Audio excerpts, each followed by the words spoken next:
High student, आपको मैंने सबसे पहले मैंने पहले वीडियो में ये बताया कि घर के लेखक जाते हैं, वहाँ पर सब दीवारें उनको उलाहना दे रही हैं।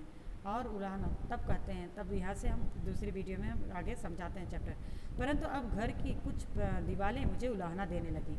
दालान में जहाँ मैं हमेशा बैठता, जहाँ बैठकर पहली बार कहा लिखा करता था, जहाँ बैठकर मैंने छुट्टियाँ बिताई थी, अब वो वहाँ की जो दीवार है, वहाँ के जो मैं जहाँ बैठकर अपना बचपन बिताया था, अपनी पढ़ाई पूरी की थी, मैंने उसमें कई नॉवेल्स पढ़े थे। और मैं अपनी जितनी भी स्कूल की छुट्टियाँ पढ़ती थी उसमें मैं अपने परिवार के साथ, अपने माँ बाप के साथ, अपने परिवार के साथ मैं उस छुट्टियों को बिताया था। सब मैं जो है ऐसा लगता है कि वह दीवारें जो है मुझे जो है उलाहना देने लगी हैं। जब मैंने बोलते हैं कि मैं दीवार पर जब अपना भीत पर अपना हाथ रखा तो वह मुझे शिकायत करने लगी। तो मैं व्यग्र हो गई। व्यग्र मतलब दुखी, मुझे ऐसा दुख महसूस हुआ। आंगन में खाट बिछा कर बैठ गया। आंगन होता उसमें आंगन में खाट बिछा कर बैठ गए। अब वहाँ खाली नाद थी। नाद किसे कहते हैं? जिसमें पशु आदि को चारा आदि देते हैं। अब वहाँ खाली नाद थी। खूंट थे, यानी जो जिसमें पशु बांधा करते थे, खूंट। परंतु ढोर डंगर नहीं थे, यानी कि कोई रहता है तो ढोर डंगर कौन सा रखने वाला है। परंतु उस ओर देखते ही मानो कि ऐसा मतलब कि ऐसा लगता था कि सारे जो पहले पशु हमारे गाय भैंस रहा करती थी, बैल रहा करते थे, ऐसा लगता प्रतीत होने लगा कि मैं उधर जब देखा तो ऐसा लगता कि वो सब रंभाने लगी। यदि वो जब बचपन में यहाँ पर लेखक रहते थे तो उस हिसाब से कि उनको ऐसा लगने लगा कि यह जो है यहाँ पर रंभाने लगी है। गाय भैंस जो बोलते हैं उनको रंभाना कहते हैं, उनकी आवाज़ को। मैं एकदम खड़ा हो गया। शून्य आंखों में भरा हुआ आंगन देखा। घर में खपरेल कितने सारे चौमासे में इसके संगीत सुना। यहाँ तोरण के बीच नीचे मेरी बहन का विवाह मंडप हुआ। वो विवाह मंडप में बैठी। यहीं दादी दादा पिता की अर्थियाँ बांधी गई। ऐसा लगा मैं मेरा गला जो है रूंध गया। यानी कि कभी कहते हैं, लेखक कहते हैं कि ऐसा लगता है कि मानो मेरा घर मतलब मैं पूरा एकदम घर मतलब भर गया, मेरा गला भर गया। क्योंकि मुझे यहाँ पर मेरे पिता की मृत्यु, मेरे दादी की मृत्यु यहीं से हुआ, यहीं से उनके शव उठाए गए। मेरी बहनों का विवाह का मंडप यहीं पे बना, यहीं से विवाह हुआ। अब वो सब बातें याद करते ही लेखक के मन जो है एकदम व्याकुलता से एकदम वो सब हो गए, मतलब व्याकुल हो गए और उनका मन ऐसा रोने जैसा हो गया एकदम व्याकुलता से। घर के अंदर कमरे में गया, फिर उसके आंगन में से घर के अंदर कमरे में गए। बंद जर्जित कमरा अधिक मुखर रहा। पिछली दीवार की एक जाली से थोड़ा प्रकाश आ रहा था। एक समय यह कमरा अनाज भरने की मिट्टी की कोठियों और पिटारों से भरा रहता था। वह सब तो कब का निकाल दिया गया, परंतु अभी भी कोने में दही बिलोने का बड़ा मटका और खूंटी पर बड़ी रई लटक रही थी। मैं जहाँ जन्मा था, मेरी संतानें भी अब। कहते हैं कि वह एक घर के अंदर गया जहाँ पर मतलब वहाँ पर मिट्टी के रखने के लिए, अनाज रखने के लिए मिट्टी के जो है वो बनाते थे बड़े बड़े, ऐसे जैसे अब ड्रम लाते हैं हम, वैसे बड़े बड़े मिट्टी के बनाए जाते थे बर्तन, उसमें हम अनाज साल भर का रखते थे। बोले वो सब तो निकाल दिया गया था, लेकिन जिसमें दही, एक मिट्टी के बर्तन में दही बनाई जाती थी और उसमें छाछ बनाया जाता था और उसको भिलोया जाता था, जिससे घी निकाला जाता था, वो खूंटी पे टंगा था और वो माटला बना ही था। तो लेखक कहते हैं कि बस वही रह गया, बाकी सब कुछ जो है निकाल दिया गया था। जहाँ पर मैं पैदा हुआ था, मेरी संतानें भी पैदा हुई थी, उस घर में, उसी घर में जहाँ पर यह लेखक अभी घुसे हुए हैं। बीच में खंड है। खंड मतलब टुकड़ा है, मतलब कि एक दीवार है तो उसके एक भाग, खंड मतलब भाग, पार्ट, जहाँ पर खाना खाते थे। बोले एक भाग था, रसोई घर था, जहाँ पर हम सब मिलकर माँ चूल्हे पे बनाती थी और हम लोग जो है खाया करते थे। वहाँ से होकर मैं दालान में आता हूँ। माँ अकेली बैठी है। दालान में कौन बैठा है अकेली? माँ अकेली बैठी हुई है। इस समय इधर उधर देखता हूँ कि बूढ़ी माँ रो रही है। मैंने देखा कि माँ जो है मेरी वो रो रही है। माँ को कम दिखाई देता है, कम सुनाई देता है, क्योंकि वो बुढ़ी हो चुकी हैं, तो इस वजह से उनको कम दिखाई दे रहा था और कम सुनाई भी दे रहा था।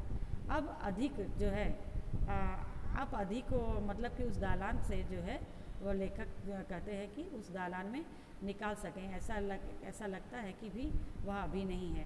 माँ वहाँ पर बैठे बैठे रो रही थी और मैंने पास जाकर पूछा। लेखक कहते हैं, यह क्या, तू रो रही है माँ? माँ जोर जोर से बिफर पड़ी, जोर जोर से रोने लगी। यह घर, बस इतना ही आंसू और हिचकियाँ भरने लगी। पिताजी के अवसान के समय नहीं रोई थी जितना आज रोती घर बेचने। जब पिता का अवसान हुआ तब इतना ये माँ रोई नहीं थी, परंतु जितना आज वो रो रही हैं। सिर्फ इस घर इतना कहकर माँ बहुत रोती हैं। धीरे धीरे हिचकियाँ के बीच में से कहा, यह घर मैं जी रही हूँ तब तक मत निकालो। हिचकी लेते लेते गई, बोले कि जब तक मैं जिंदा हूँ तब तक इस घर को मत निकालो। अब मैं कुछ दिनों की मेहमान हूँ, फिर तुम लोग जो चाहो वो कर लेना। परंतु माँ तूने ही तो कहा। माँ का रोना देखकर मुझे भी दुख हुआ, परंतु आनंद विशेष हुआ। मैं खुश भी हुआ। माँ को रोते देखकर मुझे आनंद भी महसूस हुआ कि चलो कम से कम यह घर हमारा बच जाएगा। लगा कि उसका हृदय अभी जीवित है, उसे अभी जगत में जीवन में रुचि है। हम तो मान बैठे थे कि अब माँ बस दिन गिन रही है, परंतु घर के प्रति उसका यह गहरा राग, उसका जो प्रेम है, उसको देखकर हमें लगा माँ अब अच्छे से और रहेगी। वह रोते रोते बोली कि यह घर जो है अभी मत बेचो, जब मेरी मृत्यु हो जाए तब तुम इस घर को निकाल देना। घर निकाल देने की बात से लेकर मन में भी अंदर अंदर ही कुछ अपराध बोध हो रहा था। लेखक कहते हैं कि जब से घर निकालने का हमने सोच विचार कर लिया था, तब ऐसा लगता कि हम कोई अपराध कर रहे हैं, कोई गलत काम कर रहे हैं। परंतु अब हो तो यह एक प्रकार की तीव्र कसक उठी। घर को तभी सहमति से बेचने का निर्णय कर लिया। इनकारा भी नहीं जा सका, इसको इनकारा भी नहीं जा सकता था, क्योंकि सबकी सहमति, सब लोग माने थे कि हाँ भाई इस घर को हमको बेच देना है। लेकिन उस दिन प्रत्येक सदस्य घर की बात निकलते मौन हो जाते थे, परंतु जब घर बेचने की बात आती थी तो सब सदस्य जो है वह क्या कर लेते थे, मौन हो जाते थे, यानी चुपचाप हो जाते थे। उस घर के लिए कोई भी वह बात नहीं करते थे। फिर इतने में छोटा भाई मकान खरीदने वाले के साथ घर लेके आए। मैंने जब भी बात की कि भाई घर हमको बेच देना है, तब जो है सबका मतलब कि नहीं था कि नहीं अभी हमें घर बेचना नहीं है। सब तब तक क्या हुआ, छोटा भाई जो है उसे लेकर आता है जो कि उस मकान को खरीदने वाला था। घर के अन्य सदस्य एकत्र हो गए। माँ पास आकर बैठ गई। माँ को समझाने का प्रयत्न करने लगे। हम लोग जो है माँ को समझाने लगे कि माँ जो है इस घर को हमने तो मतलब पहले आपकी अनुमति से ही हमने इसको बेचने का निर्णय किया था, तो अब ऐसा क्यों आप कर रही हो। पर अधिक मतलब कि सदस्य होकर उतने मतलब कि सब बैठ गए, माँ को समझाने लगे। अधिक सुविधा वाला नया मकान हम कहीं ढूंढ के बना लेंगे जिसमें अधिक सुविधाएं होंगी। इसी घर के पैसे से तुम कहोगी वैसा ही हम करेंगे। माँ को समझा रहे हैं कि इसके जो पैसे आएंगे उस पैसे से हम कहीं अच्छे से मकान खरीद लेंगे। माँ ने कहा, मैं इस घर की सहतीर तक ईंटें चढ़ाई है। सहतीर तक यानी कि उसके जहाँ तक उसका छपरा रखा गया वहाँ तक मैंने ये अपने सर पे रख कर, तुम्हारे पिता ने जब उसको घर को बनाया तब तक मैं उस पर मैंने ईंटें चढ़ाई है। तुम्हारे पिता ने अपनी कितनी उमंगों के साथ इस घर को बांधा था। मेरे जाने के बाद भगवान करे कि तुम लोग महल बनाओ, परंतु यह घर तो। छोटा भाई समय की नजाकत को समझ गया। उसने मकान खरीदने से कहा। मकान खरीदने वाला जो व्यक्ति था मतलब छोटा भाई समझ गया कि भाई ये मामला थोड़ा सा पेचीदा हो चुका है, क्योंकि माँ को ये घर बेचने के लिए, और उसने मकान खरीदने वाले व्यक्ति को कहा, तुम कुछ देर समय में रुक जाओ, मैं घर तुमको ही देंगे।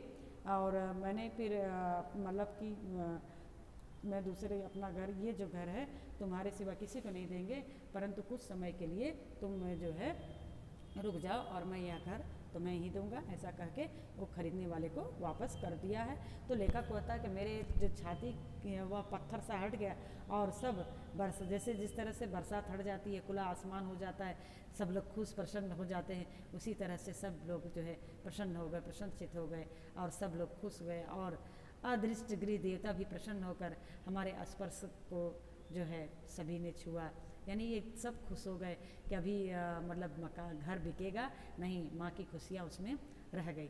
इसके प्रश्न उत्तर आप लोग लिख लेना और अच्छे से ध्यान से वीडियो को 2-3 बार सुन लेना और उत्तर लिख लेना। अस्तु, प्रणाम।